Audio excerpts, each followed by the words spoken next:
So we'll just look at this in a little more detail, because to get a star to form you need various conditions to be met, because it's not that easy to do it. Now, we've made a simple model here of a molecular cloud. So we've got this sort of irregular shaped object, a big cloud of gas, hydrogen, helium, tiny amounts of the other elements, dust as well. And of course gravity does its thing. Whenever you get all matter in the universe attracts all other matter. So all the particles in this cloud are all attracting each other to themselves. So the cloud will collapse in on itself, and gravitational potential energy gets converted into kinetic energy.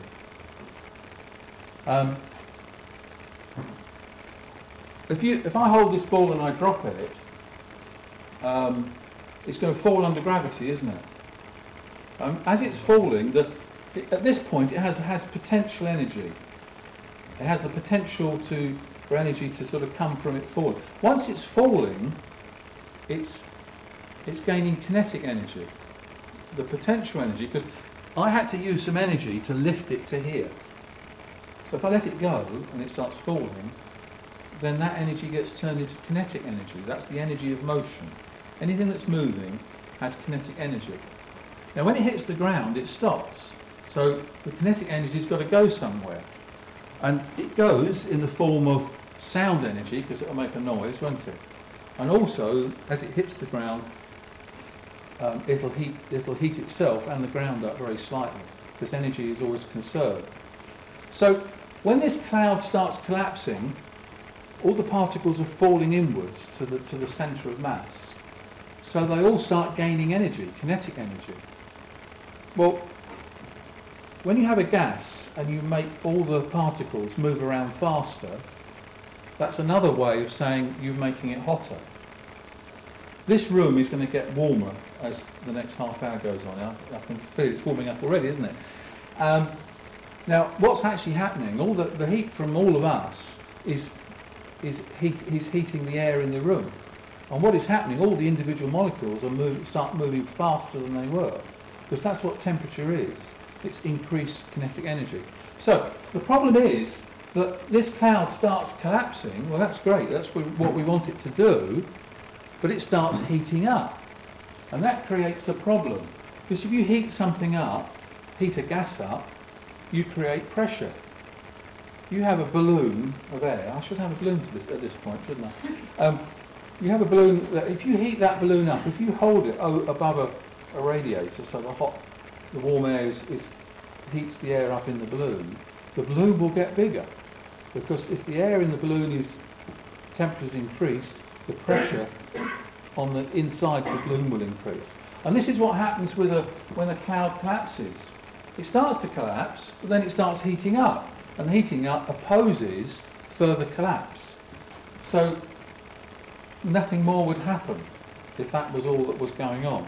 But fortunately, there's a bit more going on, because remember we said just now, these molecular clouds are full of all these other molecules, carbon monoxide and methane and ammonia and stuff.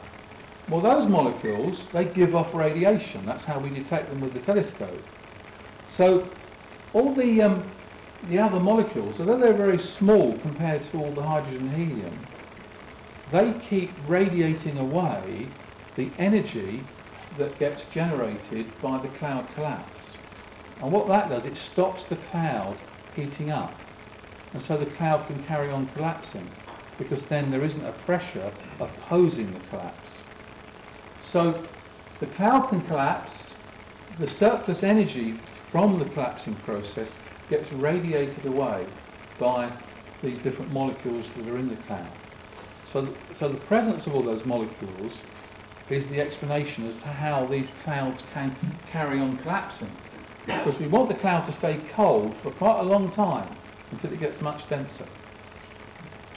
Now, as it collapses a bit more, what we saw just now is that you might get a supernova shockwave coming in from one side, like we saw in Edge Cloud 2.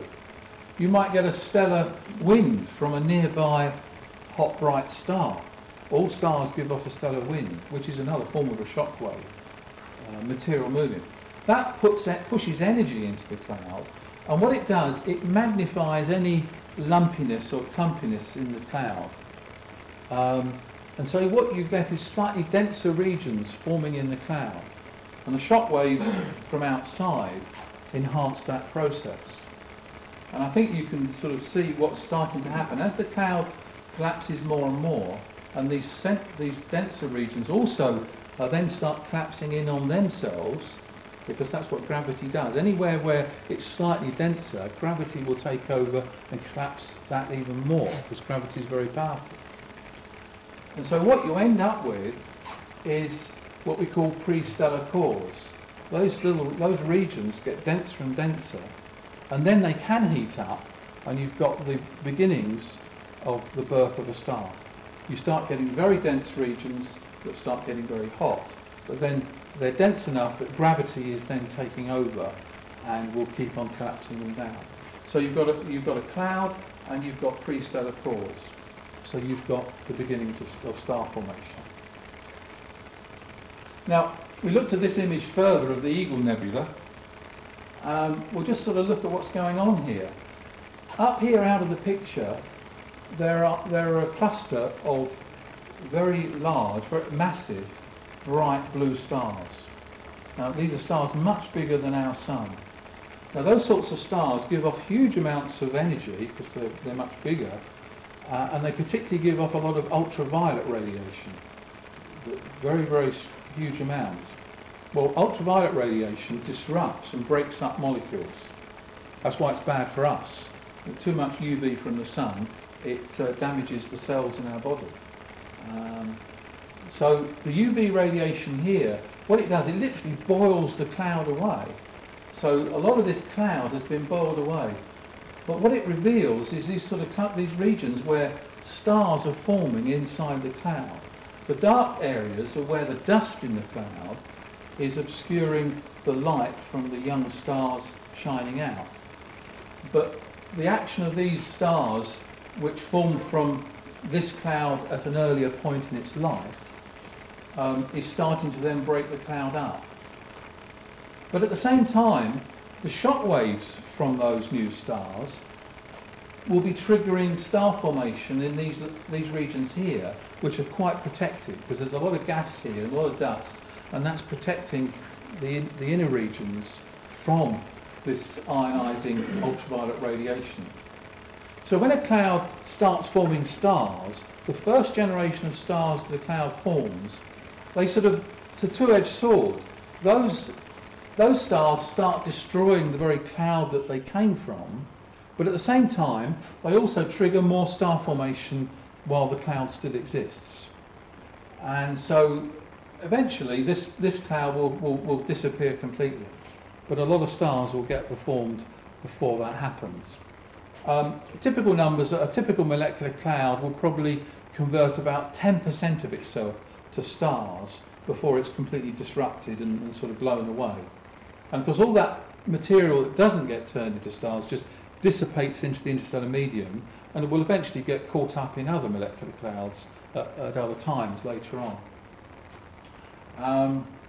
The whole process, 10 or 100 million years. Now that is not very long on a cosmic scale. It's quite short periods of time. So, just the final stage. So we've got this stage where the cloud has collapsed to this protostar. It's very hot. It's giving off a lot of radiation, and it's about to start burning nuclear fuel. It's about to start fusing hydrogen into helium. Once it gets hot enough and the density and the pressure in the core of the object gets high enough, then hydrogen can be fused into helium, and that produces energy. But of course, the random motions of the gas to start with that this pre-stellar core formed from, it always ends up, if you model this, you always end up with circular motion. You always end up with a disk of material. So the leftover, the gas and dust that is surrounding this pre-stellar core forms a disk, a dusty disk around the star that's about to be born. And we can actually see images of some of these objects. You can see the dusty disk there. There's some here. These are Hubble Space Telescope images. And these images, we're looking edge on here. That's the disk, the dusty disk around the young star that's in there.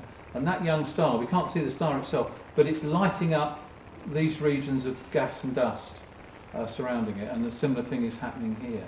So these are stars that are right at the beginning of their lives and still surrounded by a lot of dust and gas, but it's still accreting onto the star and increasing the star's mass.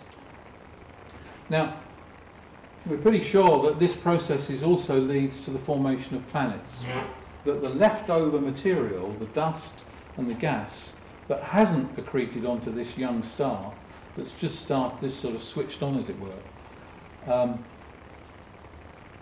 the little tiny bits of dust start sticking to each other, and bits get bigger, and bigger bits stick to bigger bits, and you end up with quite large chunks. That's the theory. And eventually we think rocky planets form closer to the star, planets like the Earth, Venus, Mars, and then the gas gets caught up in big gas giant type planets like Jupiter and Saturn. So that's the sort of final stage. Now, so we see how a solar system can be formed. Now, I'm not going to talk any more about that because that will take us off in a totally different direction. But I was reading the other day, over 500 planets around other stars have now been discovered out there in the relative, nearby to our solar system. So it's pretty clear that most stars seem to form planets as they get to the latter stages of their evolution. Although there is a sort of time scale involved, because the outflow from the star, once it's switched on, the solar wind, will start to break up and destroy the dusty disk that's surrounding it. So there's a sort of competition, because planets have got to form quick enough before the dusty debris disk dissipates. So if the what did I say? Just yeah. Never mind. So it is thought that some stars destroy their disks before planets can form.